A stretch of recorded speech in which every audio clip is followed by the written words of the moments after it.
In the summer of 2007, a deeply disturbing crime emerged from the quiet hills of Logan County, West Virginia. Megan Williams, a 20-year-old black woman with developmental delays, became the victim of one of the most brutal hate crimes in recent U.S. history. Her ordeal lasted over a week, during which she was held captive, tortured, and humiliated in ways that defied human decency. What began as a visit to a friend's house turned into a nightmare. Megan barely escaped alive. Megan was lured to the house by Bobby Ray Brewster, a 24-year-old man she had briefly dated. She believed she was simply going to visit him for a short while. Once inside, Megan found herself trapped in a decaying trailer home filled with hate and violence. Over the next 7 days, 6 individuals would take part in her torment. Alongside Brewster were Danny Combs, George Messer, Karen Burton, her daughter Alicia Burton, and Frankie Brewster, Bobby's mother.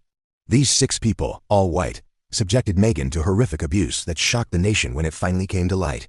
Megan was beaten repeatedly and stabbed. She was forced to eat animal feces and drink from a toilet.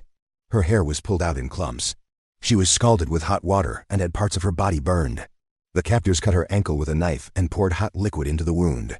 Racial slurs were screamed at her as they tortured her, making it clear that their cruelty was racially motivated. The captors also sexually assaulted her, degrading her both physically and psychologically.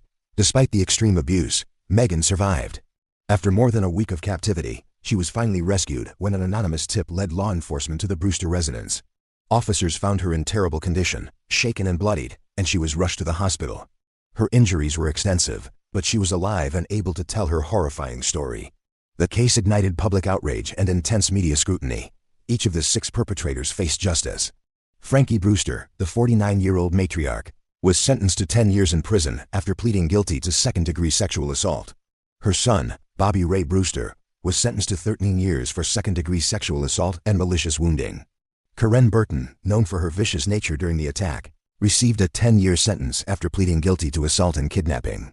Her daughter, Alicia Burton, was sentenced to 10 years in prison for assault and violation of civil rights. George Messer was given 10 years for malicious wounding. Danny Combs received the longest sentence of all, with 20 years for kidnapping and sexual assault. All 6 pleaded guilty, avoiding a lengthy trial, but not escaping the weight of their crimes. Years later, the case took another tragic turn. In 2009, Megan publicly recanted part of her story, claiming that some of the torture had been exaggerated.